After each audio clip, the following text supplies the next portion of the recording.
Halo semua, perkenalkan nama saya Nadia Febiola Brusbiring dengan NPM 2305030175 dengan program studi Pendidikan Guru Sekolah Dasar.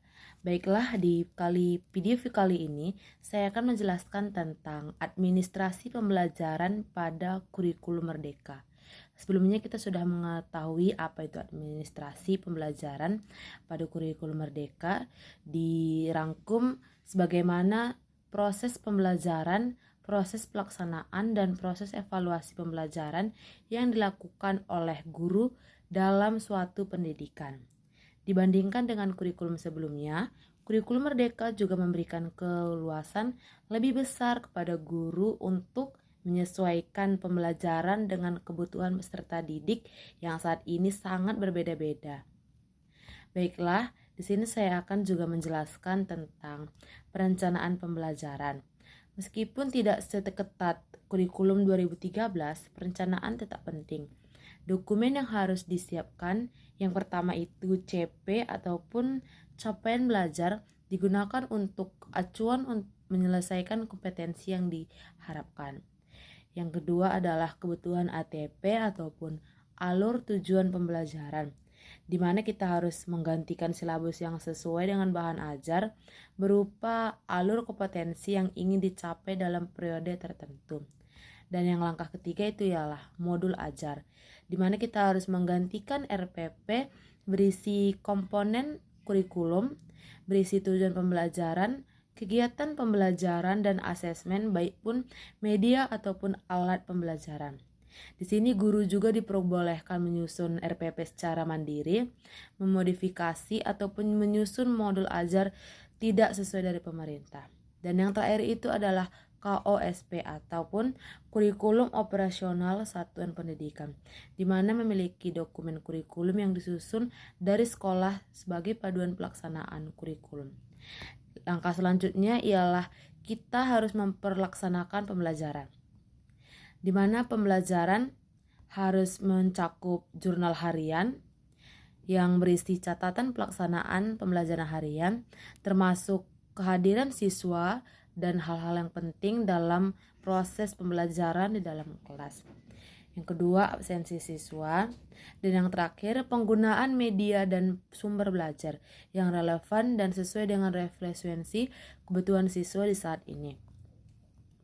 Baiklah, di sini saya akan menjelaskan tentang asesmen. Dari asesmen kurikulum merdeka, kita menekankan lebih ke asesmen formatif dan yang sumatif. Yang fleksibel itu memiliki asesmen diagnostik awal. Yang kedua, asesmen formatif. Yang ketiga, asesmen sumatif. Keempat, catatan refleksi guru. Dan yang terakhir itu ialah pelaporan dan tindak lanjut, di mana memiliki materi raport kurikulum merdeka harus menyesuaikan dengan capaian belajar, bukan hanya dinilai dari angka, tapi juga dinilai dari deskripsi kompetensi siswa. Kedua, portofolio siswa, di mana kita mengumpulkan hasil karya siswa untuk mendokumentasikannya sebagai proses dan hasil belajar. Dan yang terakhir nih, refleksi dan evaluasi diri guru, di mana guru selalu mengembangkan profesional berkelanjutannya untuk mendidik siswa. Yang kelima ialah administrasi tambahan. Administrasi tambahan bergantung pada kebutuhan sekolah ataupun kebijakan daerah, seperti program semester, pemetaan tujuan pembelajaran, data remedial, dan dokumen proyek penguatan profil pelajar Pancasila atau kita kenal sebagai P5. Nih, yang paling penting itu ialah kurikulum selalu menekankan fleksibilitas pada pembelajaran yang berpihak pada murid baik pun pada guru. Jadi administrasi tidak boleh menjadi beban birokratis yang berlebihan ataupun berlebihan yang selalu menekankan kepada orang tua siswa.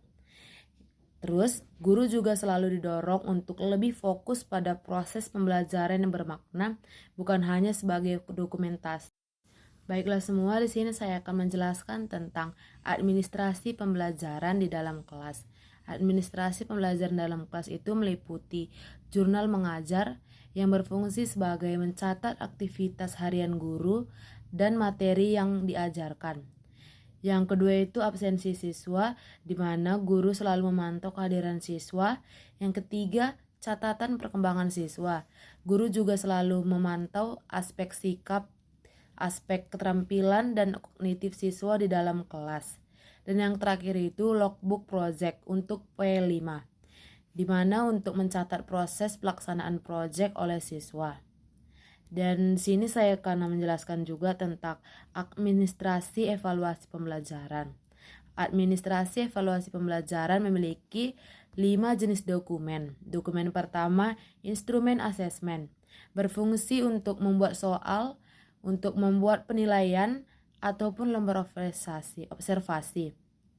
Dokumen kedua ialah daftar nilai, di mana guru selalu merekap hasil evaluasi siswa dari pengetahuan, keterampilan, dan juga sikap siswa. Dokumen ketiga, laporan hasil belajar, di mana guru berfungsi sebagai raport ataupun deskripsi capaian kompetensi siswa. Dokumen kelima, refleksi belajar. Guru juga mengevaluasi terhadap keberhasilan pembelajaran. Jadi kesimpulan dari materi yang saya bacakan saat ini ialah administrasi pembelajaran merupakan bagian penting dari tugas profesional guru, bukan hanya sekedar dokumen formal, tetapi juga sebagai alat bantu untuk merancang pembelajaran yang bermakna, memantau perkembangan peserta didik, mengevaluasi proses belajar secara objektif, menjamin mutu pendidikan di satuan pendidikan. Dengan diterapkannya kurikulum merdeka, administrasi pembelajaran lebih menjadi sederhana, menjadi fleksibel dan kontekstual. Guru juga memberikan keluasan untuk menyesuaikan dengan kebutuhan siswa dan kondisi sekolah. Namun, tapi juga harus memiliki dokumen dan sistematis yang harus bertanggung jawab dan ditanggungjawab oleh pemerintah setempat. Baiklah, sekian dari materi saya hari ini. Jika ada kekurangan dan salah kata, mohon maaf. Sekian dan terima kasih.